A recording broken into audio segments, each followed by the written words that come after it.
This week in Jamaica Now, clash, residents and soldiers in Denham Town in multiple altercations, a woman and her daughter among those detained.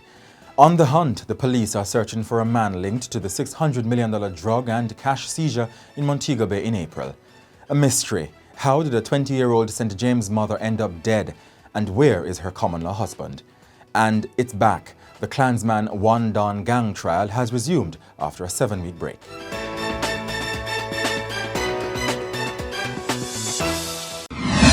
I'm Jovan Johnson and this is Jamaica Now.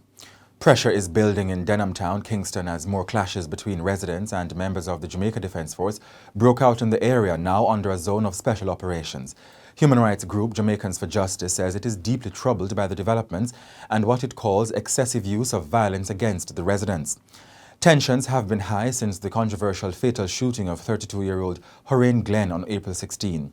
This week, several videos emerged of altercations involving the soldiers and mainly women. The JDF says it is investigating a fracas that occurred on Wednesday that was also caught on camera.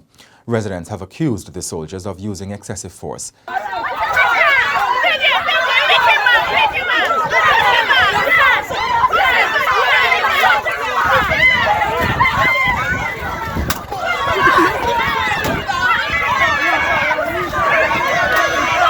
Clashes also took place on Charles Street in Western Kingston.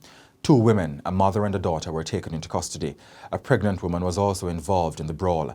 After Mr. Glenn's killing last month, residents staged fiery protests in Denham Town and even demonstrated outside the Army's Up Park Camp headquarters, a rare action by civilians.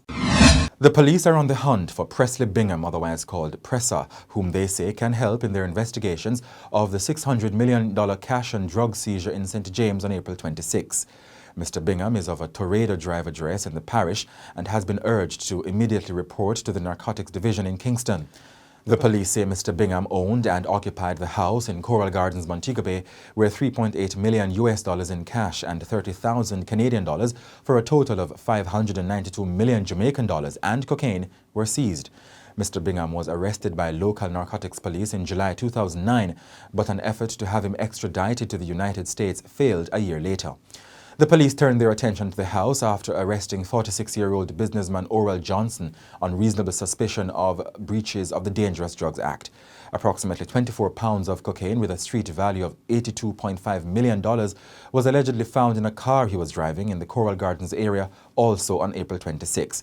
Mr. Johnson has since been charged with possession of, dealing in, taking steps to export and trafficking cocaine.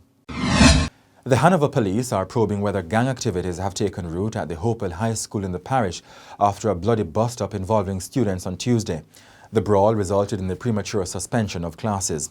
3 students were reportedly injured, but the cases have not been considered life-threatening. It's reported that on Monday, 3 male students were allegedly spray-painting the emblem Sparta on a section of the compound when they were approached by a group of other male students who opposed their actions.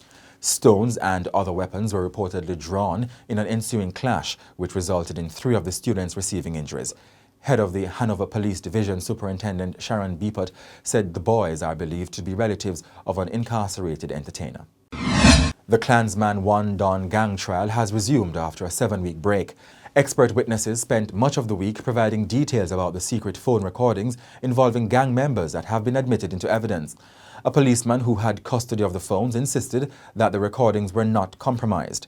But one of the defense lawyers, Lloyd McFarlane, accused him of being clueless. The lawyer made the unflattering remark after the digital forensic examiner fumbled while trying to respond to a question pertaining to whether a call that was captured in his extraction report was incoming or outgoing. Mr. McFarlane is the lead lawyer for alleged gang leader Andre Blackman Bryan, who, along with 32 other alleged gang members, have been on trial since September 2021. Meanwhile, it was revealed that a number of women from Spanish Town St. Catherine, where the gang is based, and one from even as far as Falmouth Trelawney, were among several persons who had purchased SIM cards for the alleged criminals.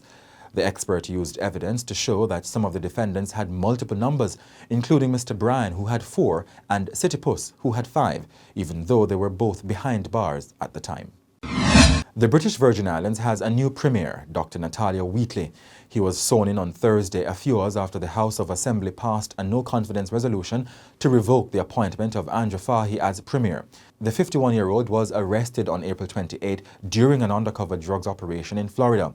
On Wednesday, a U.S. judge ruled that he could be released pending his trial on cocaine trafficking conspiracy and money laundering conspiracy charges. Meanwhile, CARICOM joined protesting BVI residents in objecting to an inquiry's recommendation that the BVI's parliament be suspended to allow for direct rule by the United Kingdom through the Governor John Ranking. CARICOM says the imposition of direct rule and the associated history with British colonialism in the Caribbean was never intended to deliver democratic governance. A cloud of mystery surrounds the death of 20-year-old Christy "Kiddy" McBean, who was found dead with a single stab wound to the chest at her home in Hurlock, St. James on Monday. A relative said Miss McBean, who worked at a call centre in the Westgate area of Montego Bay, was found in a pool of blood by her mother. Her 6-month-old daughter, who was found in a crib, was unhurt and later assessed by doctors to be fine.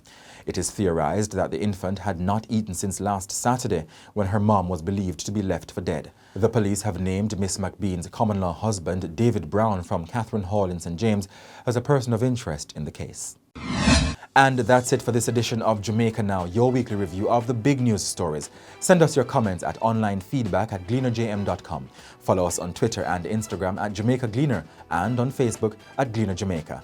Like this video on our YouTube page, turn on your notification and subscribe today. I'm Jovan Johnson, and before we go, opposition lawmaker Fitz Jackson was furious with the Bank of Jamaica at a parliamentary committee meeting on Wednesday. Why? There must be some minimum acceptable standard across the banks, as you routinely impose in a number of different areas that all banks must adhere to.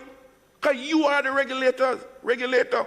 That Bank of Jamaica Act stipulate what they must do to satisfy you to keep your license. They don't have any discretion. You impose the condition. And it seems like the imposition of any condition is being selectively administered. That is the problem I'm having.